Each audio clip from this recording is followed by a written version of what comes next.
I'm excited to have Ray Morgan joining us today. Ray's expertise really is building transformational teams that bring out the best in people. And I love our topic today since it goes to the heart and the soul of just about every organization, which is empowering managers to be influencers that drive the productivity through leveraging the company's core values. Ray, welcome. Thank you so much for joining us. Thanks for having me. I know you have such a great perspective and incredible passion for this topic. I want to get started with a little bit of background on why empowering and engaging our managers is so critical at this point in time.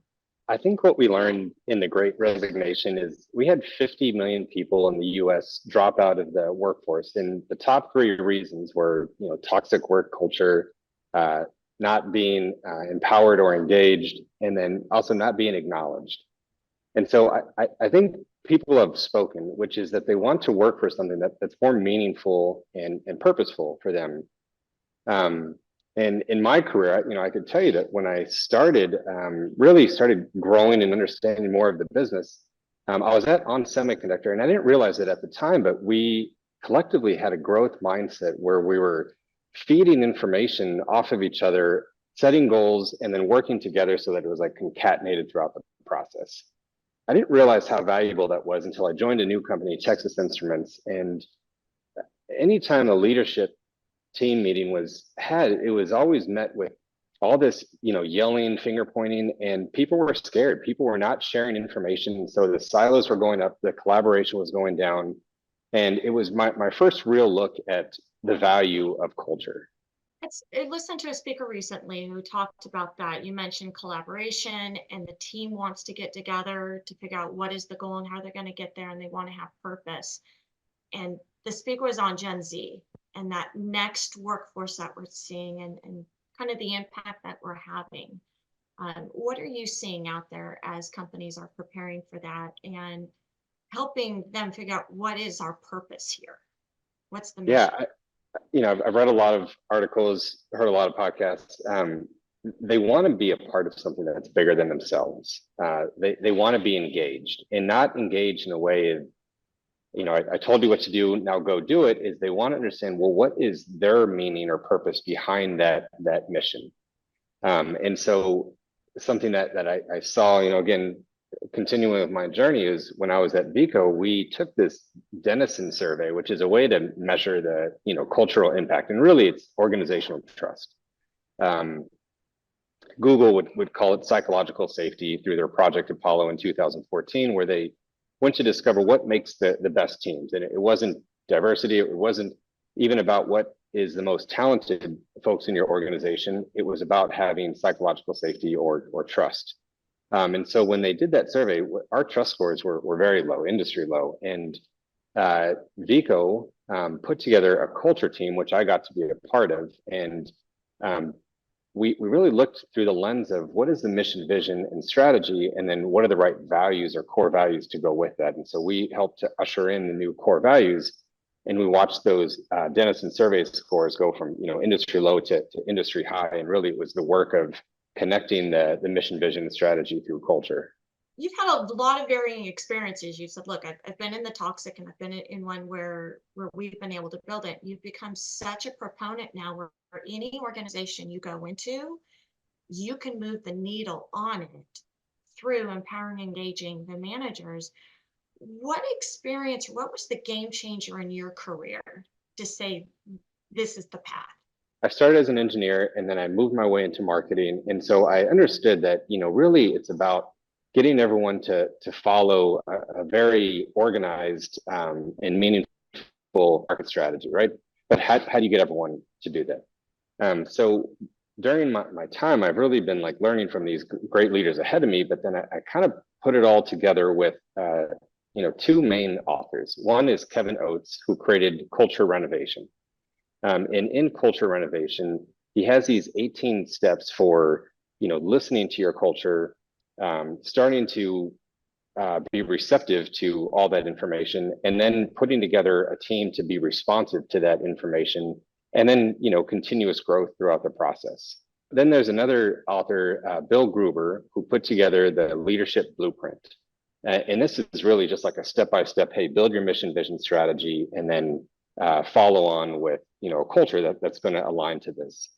And so for me, what that looked like is when I joined Advanced Energy, it was a very similar situation, is that even though the culture wasn't broken, it wasn't engaged and it wasn't going anywhere. And so what I looked at is I said, how can we create this mission vision strategy, but then make it meaningful, that people are engaged with it. So I start off with our own culture renovation. And what we did was we created the mission, vision, and strategy as a leadership team, right? Meaningful, impactful in the market. If we did it, it would be able to double our business. But then how to engage the rest of the organization. What we did is we looked across, a cross-sectional view of the organization, and we grabbed out our high potentials. And high potentials, these people are really, looking to advance their career, but they really just need more opportunities. And so it was, something that we could engage the culture by, finding these talented influencers of middle managers. We could also provide professional development because, now we're seeing them, they're presenting on their ideas and initiatives. And then third is we could provide guidance, right? We could have like a steering committee for these folks just to help identify, gaps and opportunities in their careers, and then, how that could bolt into the broader organization. So what we did is we sent these folks off and we gave them a 3-day summit. And in that 3-day summit, we effectively gave them the prompt statement, which is, how do we take this mission, vision, and strategy and then make it a part of our everyday life, right? How do we operationalize our values that could enable us to achieve our mission? And so what they looked at is they looked at what part of our culture do we want to retain? What part is us? What part do we need to edit that is, unhealthy? We're not collaborating, or, we're toxic in these ways. And then what part do we need to add in so that we could, more successfully achieve our goals? And so they got to debate and then really reconcile. There's all these values, right? And if you look at all these values, they look nice, right? There's 50 values that you could look at and be like, oh, these ones are nice. But which ones would you prioritize as an organization? That should kind of revolve around, well, what is your mission? And so they did that work. And once they pulled in those values, they then shared it through the organization, but not just by putting up posters in the conference room, which everyone would look at and then only reference when it validated their point. They did these series of videos, they did these series of discussions, and what it really did was it made people think. And once they think and you could engage their higher cerebral cortex, now you could get them to change, right? You've engaged their heart, now you've engaged their mind, and now they can start to see the logic behind it.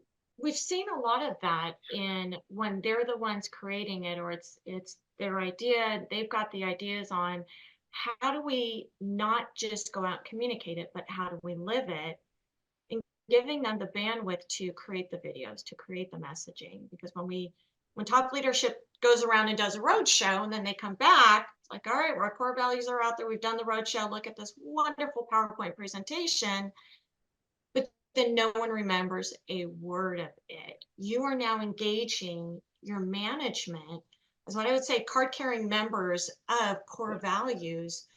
What are some things that you then saw, that creativity after the fact, that as they created it, they became the champions? Yeah, I mean, I think it's like with any good initiative, it's working when it comes back to you.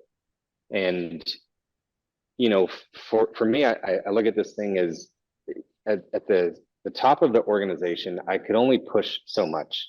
But I have so many initiatives, I have so many things I'm trying to get done that if I'm always trying to push, eventually people, they become deaf to my message. But having it come from, their peers, right? It's almost like this, Trojan horse of values that's kind of delivering the mission to the broader organization. And so what I saw from it is that people were having casual discussions about values. People were having casual discussions about the strategy. People would start joking about the strategy, and it's kind of like an early indicator of how I know the strategy is being proliferated, is that people start joking about it. And after they stop joking about it, then they start working on it, because they'll have to get back to work and they'll say, hey, what was that thing I was joking about? And it becomes a part of their everyday life. some of the benefits that I saw from it, though, was these guys actually started doing like community service with it, because it, started to appeal to a higher sense of how else can we give, now that we're all connected, now that we're like moving this forward, somehow you gain more bandwidth. And these guys were actually making a broader impact in the community. What I saw from my perspective was I saw those very tangible things we were trying to achieve in the strategy. We were like blowing that thing out of the water because it was such a real and meaningful goal that everyone was talking about it, that you weren't having to corral everyone. It was kind of going on its own. And when you start getting everyone oriented in the same direction, I mean, you can move mountains. I don't know any organization that wouldn't want this. We've got to start somewhere. You mentioned that you identified some of those high potential leaders. You took them on an offsite for 3 days. Someone just wants to start testing the waters and say, let's get a committee together. Let's identify, how do we at least start getting that ball rolling and engaging our managers in some of that decision-making process, or in how are we going to implement our core values? Because our core values aren't just something that we talk about. What do they look like in our operations? What do they look like in our company, in our lives? What would be a few key steps to get the ball rolling? Because that's sometimes a culture shift. Yeah. Decisions it's all been done at the leadership level. Now we want to start engaging and empowering with our managers. What would be some good first steps that you would say? You're effectively trying to make an organizational habit. And so it's like, the book Atomic Habits, you have to start small. You can't just go and try to eat an elephant in one bite, one sitting. It's not going to be very fruitful. First, I would say to start with a mission, vision, and strategy. That will be the North Star for the organization. And then, once there, again, you have to take these kind of baby steps towards habits. And so I would listen to a podcast on culture renovation. I think Kevin Oates does a very good one with Brene Brown, and start socializing the idea of, hey, what are the needed values for us to achieve this? And again, understand that as a leadership team, you're not going to be able to solve it at your level. But you will be able to have the discussions of creating the framework for, how do we now take this mission, vision, strategy, and then give it and empower it to our mid-level managers so that they could start to foster, what are the right core values to be able to achieve this. So I'd say, just to go a little deeper into it, it's to have some idea of like, what is the vision of what you're trying to achieve, right? And without having information about what you're trying to achieve, you might miss the mark. So, a lot of great information out there. People have written books about it, good podcasts. I would start there. And then to socialize that into the broader leadership team, so everyone kind of gets oriented with what this may look like. And then once you have the framework for, how you're going to achieve it, then who are the people that you're going to enlist to help, move this thing and carry it forward? I've always said, if looking at the next couple of years, there's 2 things that companies are going to need to be successful: a leadership team that's working together in step and they know where they need to end up, and investing in developing our management.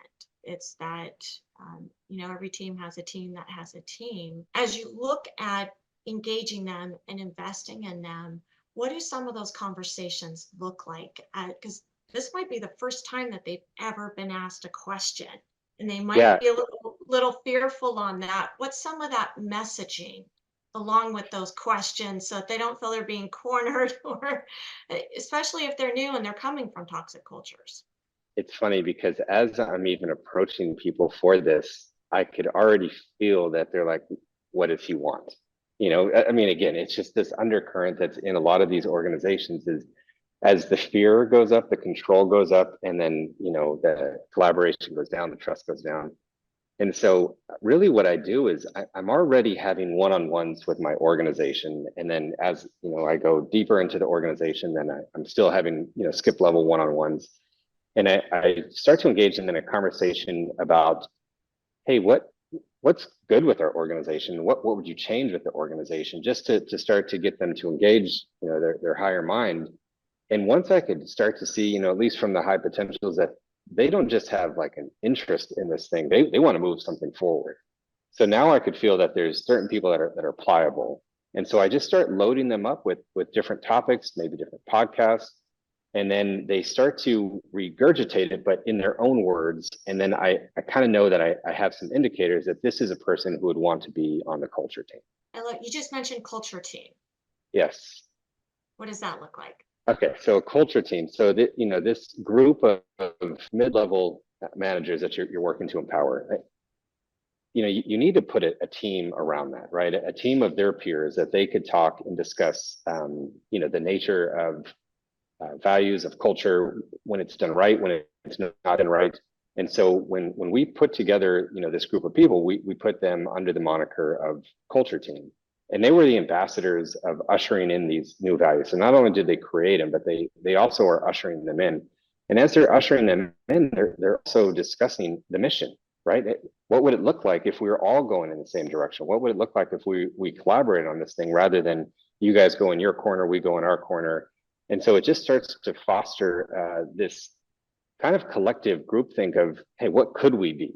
And I think that, you know, brings some positive momentum and a lot more pliable minds for people to orient themselves around the new mission, vision, strategy, and values. And from that, I know you've got a number of examples from your careers. You've seen it. We had talked about it really operationalizes those core values. So it's not something that's out there and we touch upon when we want. It becomes part of how we operate, which then helps us operate better. And you talk about kind of some of those outcomes. What does that look like? And it just moves the needle in so many areas.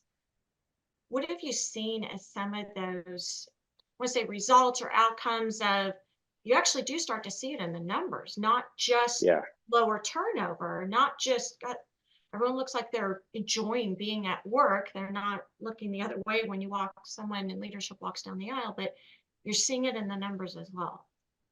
Yeah, so I mean, there's two really good examples that come to mind. One is Vico, and what we saw was, you know, we took, you know, these denizen surveys, which we could see that the trust is going way up. But as the trust is going up, your recruiting and your retention is going way up. And then as those things are going up, then you could start to see it in the margins and in the revenue. And I'll be more specific with my next example, which is when I was at Advanced Energy. You know, we weren't just seeing this, and it's always tough to say because, you know, there's market headwinds or tailwinds. There's, you know, we now have a strategy that everyone's oriented to.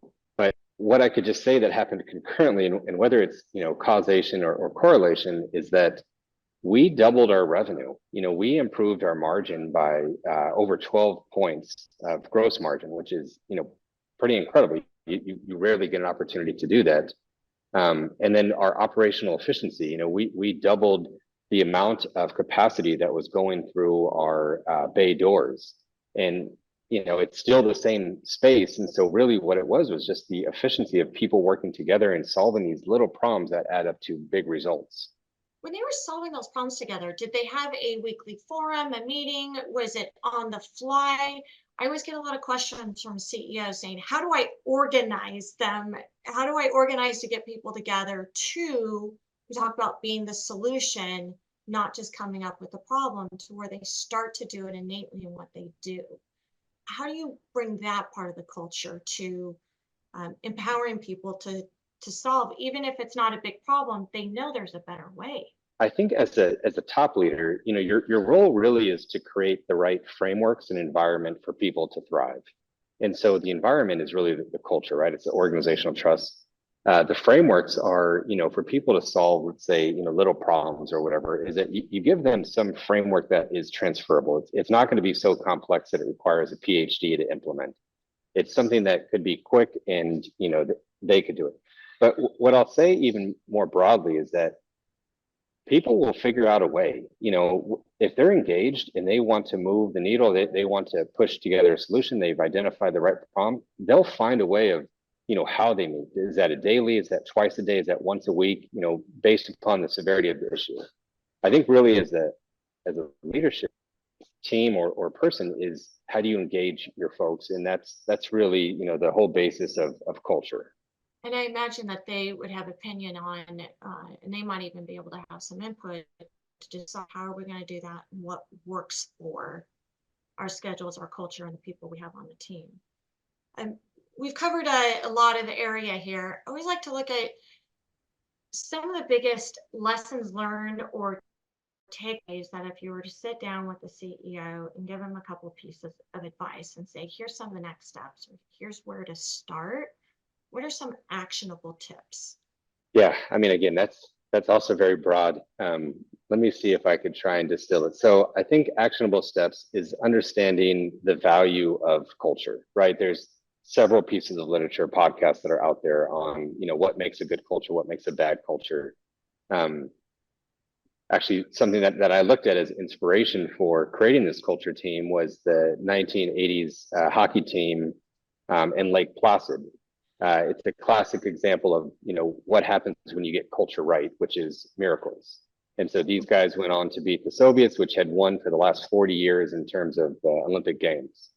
So I would say, understanding culture and how it impacts the organization, that's one. The other is, generally to get to these positions, we've influenced and controlled a lot. And so it's, going inside and saying, all right, some of these aspects of control I need to let go because it's holding me back, that I'm looking after some of these, elements of our business that maybe aren't mission critical. Maybe that's something that I could empower into the organization. And so what are some elements of culture that I could let go of? And then third is, do you have a coherent mission, vision, and strategy? If not, I would get to the drawing board with your leadership team and put together what makes the most sense. After you've done that, is then how do you now build a culture around that? And that's really giving the mission, vision, strategy to an entrusted portion of your organization to have them start to drive the culture renovation. I love it. And thank you for the book recommendation for culture renovation. Any final tips before we bring it? I know there's probably a number of additional suggestions. I know we've got individuals on the call who have some amazing case studies and recommendations as well. Please click the link in the chat, and any questions for Ray or any additional suggestions, because I think that over the next couple of years, we're really going to see a lot of investment and development within that management teams inside of organizations. And the more that we can help business leaders and CEOs with tips, tricks, resources to go to, books to read. I love, Ray, that you started with, we've got to first value that culture is impactful. And you've got to have that as the basis before you make any adjustments or changes. Any other tips? I know one of the things I will bring up is we've been hearing a lot of transparency and the role of transparency with Gen Z, with culture. Any thoughts on that? Yeah, I think to that earlier point on organizational trust. Organizational trust, is also viewed through the lens of transparency. As a leadership team, you have access to so much more information. And part of my journey was I learned that as I got closer and closer to that information, I was like, gosh, why don't you guys just share this? I mean, if we all had this information, we'd make better decisions. But it just seems that there's just buffers of blockage of this critical information. And so that is not a transparent organization. That is how you control to, retain your job or whatever. And I get it. Some people have that fear, and so they fall into those behaviors. But it's unbecoming for the organization. And so as you can, cascade that information, even cascade the goals that align to that mission, vision, strategy to the organization, it just helps to orient and engage everyone. So yeah, psychological safety, transparency, these things I think are going to be the most important measures for, leading measures for successful organizations in the future. They call it the why, not why is in the letter Y, WHY. Why is this important? Why are we doing this? Because if I understand the parameters around why we're doing this and where we're going to, it's so much easier to problem solve on a daily basis. And you're more curious. I mean, I think curiosity is just such a lead for where people want to go. And if you're like, oh, why are we doing that? What you're buying in by those questions. Perfect thing to end on, and that is you're buying in on and understanding and accepting, and then you become part of it. And once you're part of it, you can help drive it forward. And you 100%. just end up with an entire organization of drivers. Ray, thank you so much for joining us. Again, to everyone, please click the link in the chat, join us and continue the conversation on LinkedIn with your recommendations or questions for Ray. And we appreciate you joining us today on Cerius Leadership. Thanks Ray, for having me. thank you.